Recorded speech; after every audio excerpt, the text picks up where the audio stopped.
राजसाहेबांना स्वतः जाऊन भेटा, आपली सगळ्यांची मैत्रीचे संबंध आहेत आणि त्यांना हे समजावून राजसाहेब जो निर्णय घेतील तो मान्य करा. मी माझा मुलगा समाधान, माझे विधानसभेचे प्रमुख कुणाल वाडेकर, योगेश गोवेकर, संदीप देवळेकर आणि अजय कुसुम या शाखा प्रमुखांना मी राजसाहेबांच्या घरी पाठवलं. मी अगदी 5-7 पावलाच्या अंतरावर होतो. भेट दिली असती तर आनंद झाला असता, पण भेट नाकारली. त्यांनी सांगितलं मला कोणाला भेटायचं नाही. खरं खूप मनस्वी वेदना झाल्या. मी या भागात जवळजवळ 30 वर्ष एक समाजकार्य म्हणून काम करतो आणि अशा वेळेला फक्त भेटून त्यांनी काही आदेश दिला असता तो आम्ही मान्य केला होता. तो आदेश हिताचा आहे का अहिताचा हे आम्ही निश्चित पाहिलं नसतं, कारण राजसाहेबांबद्दल आमच्या मनात नितांत प्रेमाची भावना होती.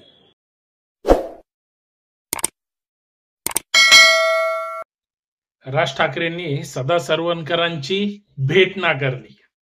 सदा सरवणकरांनी स्वतःच्या पक्षाच्या सर्वोच्च नेत्यांचा, शिंदे साहेबांचा शब्द पाळला नाही. शिंदे साहेबांनी फडणवीसांना किंवा अजित पवारांना जो शब्द दिला होता तो त्यांनी पाळला नाही.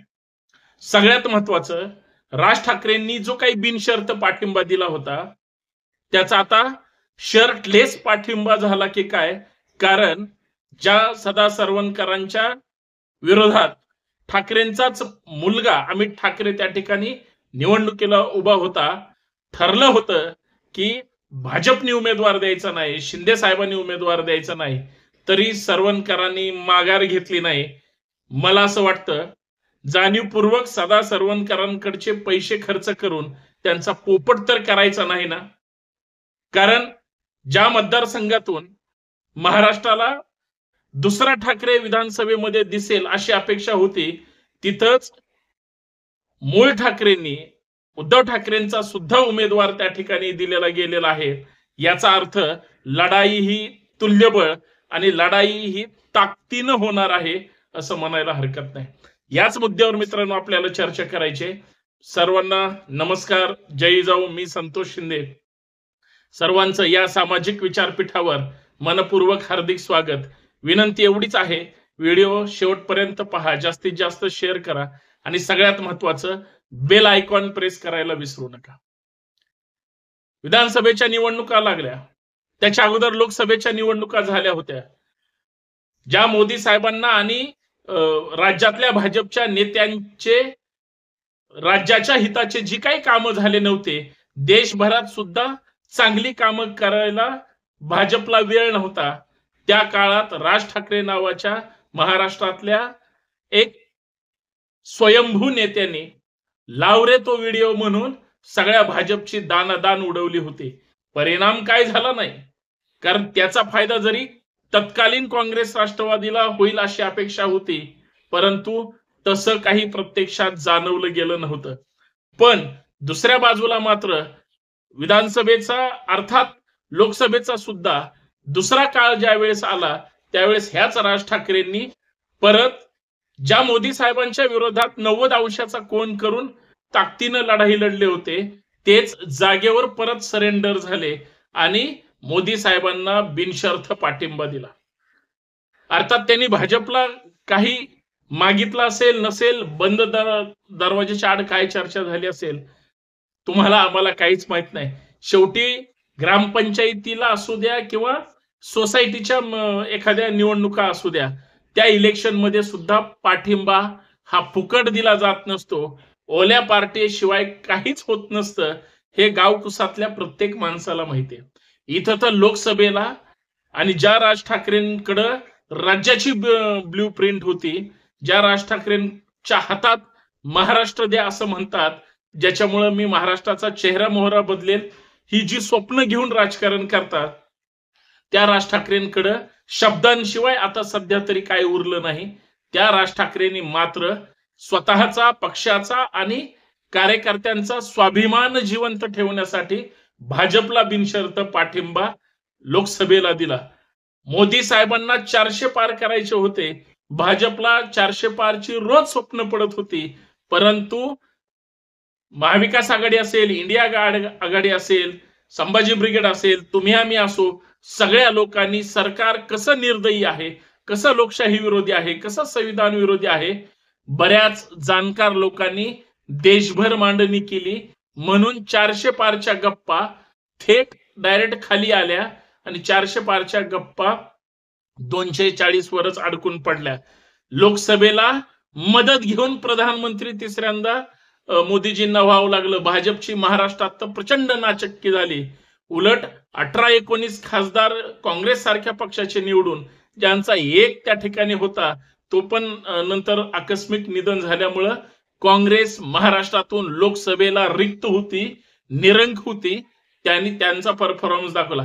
याच्यामध्ये काँग्रेसचं स्वतःचं श्रेय शून्य आहे. अजिबात काँग्रेसचं तिथं काही नाही. लोकांमध्येच एवढा असंतोष होता की लोकांनी महाविकास आघाडीला भरभरून दिलं. तसा जरांगे फॅक्टर असेल, आरक्षणाचा मुद्दा असेल, लोकांमधला असंतोष असेल, महागाई, बेरोजगारी, असंख्य मुद्दे होते. तरी सुद्धा ज्या पद्धतीनं महाविकास आघाडीला परफॉर्मन्स पाहिजे होता तसा तेवढ्या ताकदीनं मिळाला नाही. भुईसपाट भाजप होणं अपेक्षित होतं, परंतु सगळ्या लोकांनी किंवा त्यांच्या पक्षाचं नेटवर्क, त्यांचे 3 पक्ष, या सगळ्यांनी थोडीफार ताकद दाखवली. शिंदे साहेब त्याच्यामध्ये चांगल्या पद्धतीनं परफॉर्मन्स दाखवू शकले. पण आता मात्र शिंदे साहेबांचा विधानसभेला पाहिजे तेवढा पण म्हणजे जो काही पिकअप असतो, परफॉर्मन्स असतो, तो वाटत नाही. कदाचित लाडकी बहीण योजना किंवा इतर योजनांच्या नावाखाली त्यांना जरी भले क्रेडिट मिळवायचं असलं तरी ते शक्य आहे असं वाटत नाही. कारण पक्षांतर्गत म्हणजे शिंदे साहेबांचं जर त्यांची लोक ऐकत नसतील, बंडखोरी तशीच उफाळून येत असेल, आता मात्र धोक्याची घंटा म्हणायला हरकत नाही. बरं, राज ठाकरेंनी तुम्हाला अख्खा पक्ष लोकसभेला तुमच्यासाठी दिला. त्या राज ठाकरेंच्या मुलाच्या विरोधात स्वतः शिंदे साहेब स्वतःचा पक्षाचा उमेदवार उभं करू शकतात. उद्या सभा सुद्धा घेतील. कदाचित भाजपनं जाहीर केलंय की आम्ही सरवणकरांचा प्रचार करणार नाही. हे जरी ठरलं असलं तरी पाणी आता इतकं तापलेलं आहे की भले सरवणकरांनी जे काही धडपड करतील ते असं सांगतात की 30 वर्ष मी जे काही सामाजिक काम करतो, मी जे काही पक्ष वाढवलाय, पक्षाची जी काही निष्ठा आहे ती मी सप्रमाण त्या ठिकाणी लोकांमध्ये घेऊन जाईल. लोक ठरवतील कुणाला मतदान करायचं. सरवणकरांना असं वाटत होतं जर कदाचित अमित ठाकरेंच्या विरोधात शिंदे गटाच्या शिवसेनेने सुद्धा किंवा सरवणकरांनी माघार घेतली, भाजपने त्या ठिकाणी पहिल्यांदाच जाहीर केलं की आमचा अमित ठाकरेंना पाठिंबा आहे. सरवणकरांचं असं म्हणणं आहे की जर शिवसेना, धनुष्यबाण, शिंदे गट निवडणुकीत उभं राहिला नाही तर अमित ठाकरेंचा पराभव अटळ आहे. उद्धव ठाकरेंनी जो कोणी उमेदवार दिलेला आहे तो सेफ साईड त्या ठिकाणी निवडून येईल. मला कुणाच्याही इतर लोकांच्या उमेदवारांचं नाव यासाठी घ्यायचं नाही, कारण त्यांचा फुकट प्रचार करून त्यांच्यासाठी आपण आपला वेळ आणि शब्द वाया घालवायला संतोष शिंदे एवढा रिकामा नाही.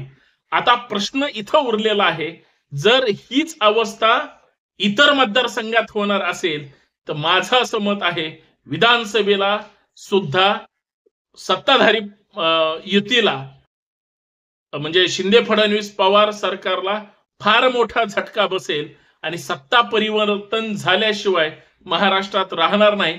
या सगळ्या विधानसभेच्या गोंधळामध्ये सरवणकर शेवटी शिंदे साहेबांचं ऐकलं नाही, फडणवीस साहेबांचं ऐकलं नाही किंवा कुणाचंच ऐकलं नाही. शेवटी ते राज ठाकरे साहेबांना भेटायला गेले. राज ठाकरेंना अगोदर सरवणकरांनी त्यांचे 2-4 पदाधिकारी पाठवले, मुलाला पाठवलं. राज ठाकरे भेट देतील ते ठाकरे कसले, त्यांनी बैठक नाकारली, भेट नाकारली. चर्चाच करायची नाही, ज्याला लढायचंय त्यांनी लढावं. आणि स्वतःच्या मुलाला सुद्धा सॉफ्ट कॉर्नर घेतलेला नाही. याचा अर्थ राज ठाकरे शिंदे साहेबांची जी ऍक्शन मोडवर असलेली सरवणकरांसाठीची नाव कदाचित पाण्यात ते वर ठेवतील की बुडवतील. राजकारणात काय अपयश काय यश उद्याचा 20 तारखेला मतदार राजा ठरवेल. परंतु जे झालंय महाराष्ट्रात चर्चा झालेली आहे आणि त्याच्यात सरवणकरांचा पोपट होऊ नये एवढंच काय ते मिळवलं. धन्यवाद. व्हिडिओ जास्तीत जास्त शेअर करा, चॅनल सबस्क्राईब करा, सगळ्या लोकांपर्यंत पाठवा. धन्यवाद. जय महाराष्ट्र.